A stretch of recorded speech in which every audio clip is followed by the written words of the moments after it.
एक बड़ा ही कंजूस व्यक्ति था। उसकी कंजूसी के किस्से दूर दूर तक फैले थे। लोगों का कहना था कि उसने अपने सपने में भी आज तक किसी को भोजन पर आमंत्रित न किया होगा। कंजूस को अपनी इस प्रकार की बदनामी अच्छी नहीं लगती थी, मगर करता भी क्या। किंतु एक दिन उसे एक युक्ति सूझ गई। उसने उस दिन एक बड़े ही सज्जन और सीधे साधे व्यक्ति को अपने घर भोजन पर आमंत्रित किया। सज्जन उसका निमंत्रण स्वीकार करने में आनाकानी करने लगा। तब कंजूस बोला, देखो भाई, तुम किसी प्रकार की चिंता न करो।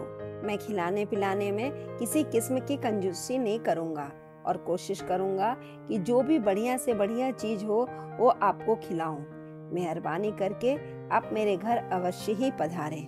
कंजूस ने जब इतना आग्रह किया तो वे सज्जन दोपहर को उसके घर खाना खाने पहुंचे।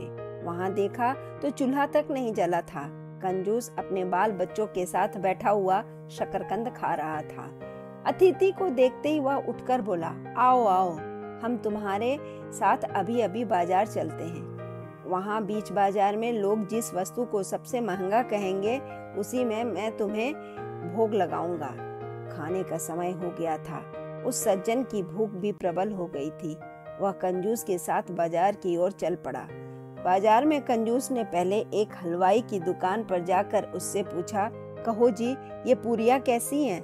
हलवाई बोला, सेठ जी देख लीजिए, मक्खन जैसी मुलायम है। कंजूस ने तब मेहमान से कहा, कुछ सुना आपने?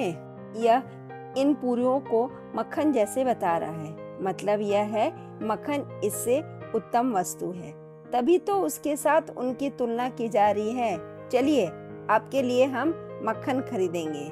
दोनों एक दूध दही वाले दुकान पर जा पहुंचे। वहां कंजूस ने दुकानदार से पूछा, भाई यह मक्खन कैसा है? दुकानदार बोला, बड़े सरकार, चक्कर देखिए, जैतून के तेल जैसा जायकेदार है। कंजूस फिर सज्जन से बोला, सुनिए सुनिए, यह क्या कह रहा है? इसके कहने का अर्थ यह है कि जैतून का तेल मक्खन से भी उत्तम वस्तु है। चलिए, उसी का भोग लगाया जाए। आज आप हमारे देवता हैं। दोनों एक तेल वाले के यहाँ पहुँचे। वहाँ कंजूस ने जैतून का तेल देखकर बेचने वाले से पूछा, अरे यह कैसा है? दुकानदार ने कहा, दया निधान, देख लीजिए, पानी जैसा स्वच्छ है। कंजूस परम प्रसन्न होकर भूखे प्यासे अतिथि से बोला, लीजिए भाई साहब, सर्वोत्तम वस्तु मिल गई। पानी इस तेल से बढ़ चढ़कर है, तभी तो इसको उसके जैसा बताया जा रहा है। यही नहीं, पानी ही पूरी, मक्खन, जैतून सबसे बढ़कर है, क्योंकि पूरी का बाप मक्खन, मक्खन का बाप जैतून का तेल और तेल का दादा पानी है। यह सिद्ध हो चुका है। अब चलिए, जिस चीज की जरूरत थी मिल गई। मैं दिल खोलकर आपका स्वागत करूंगा। अतिथि को लेकर वह धूर्त तीसरे पहर घर लौटा। वहां तुरंत कई घड़े पानी सामने रख कर वह उससे हाथ जोड़कर बोला, दीनदयालु, अब संकोच न कीजिए, इस अमूल्य वस्तु को ग्रहण कीजिए। आपकी तृप्ति से हमारी 7 पीढ़ियां तर जाएंगी। अतिथि थोड़ा सा जल पीकर चुपचाप बैठकर मन में अपनी मूर्खता पर पछताने लगा। कंजूस ने फिर विनय के साथ कहा, बस इतने से ही आपका पेट भर गया? और लीजिए साहब, यह मेरे बाबा के खुदवाए हुए कुएं का जल है। पहले यह पाताल तक गहरा था, लेकिन अब किनारे की मिट्टी और पेड़ की पत्तियों के गिरते रहने से पटता जा रहा है। इसका पानी पहले शरबत जैसा मीठा होता था, लेकिन न जाने क्यों इधर कुछ खारा सा हो गया है। इसका गंदलापन देखकर शंका न कीजिए।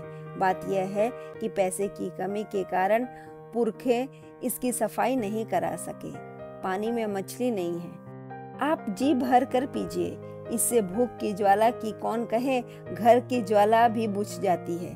इन घड़ों को खाली कर दीजिए, मैं अभी 2-4 घड़े और ला दूंगा। सब आप ही का तो है। आप मेरे लिए अगस्त्य ऋषि की भांति पूज्य हैं। मेरे समुद्र को सोखिए नाथ। सज्जन ने नाक बंद करके थोड़ा सा पानी और पी लिया। उसके बाद वह विदा मांगकर चलने लगा। कंजूस ने बड़े भक्ति भाव से विदा करते हुए कहा, भाई साहब, आप मान गए होंगे कि मैंने अपने वचन का पूरा पालन किया है। जिस जल से मैंने आज आपको तृप्त किया है उसे मैं किसी दूसरे को छूने भी नहीं देता। दूसरे के लिए वह दुर्लभ है। अब आप प्रसन्न होकर यह आशीर्वाद दें कि मेरे पितर तर जाएं। इसी जल से मैं पितरों का तर्पण करता हूँ। सज्जन का पेट उसकी चुकनी चुपड़ी बातों से कैसे भरता। वह उस धूर्त को धन्यवाद देकर खाली पेट अपने घर को लौट आया। धन्यवाद। कहानी अच्छी लगे तो लाइक करें, सब्सक्राइब करें, शेयर करना ना भूलें।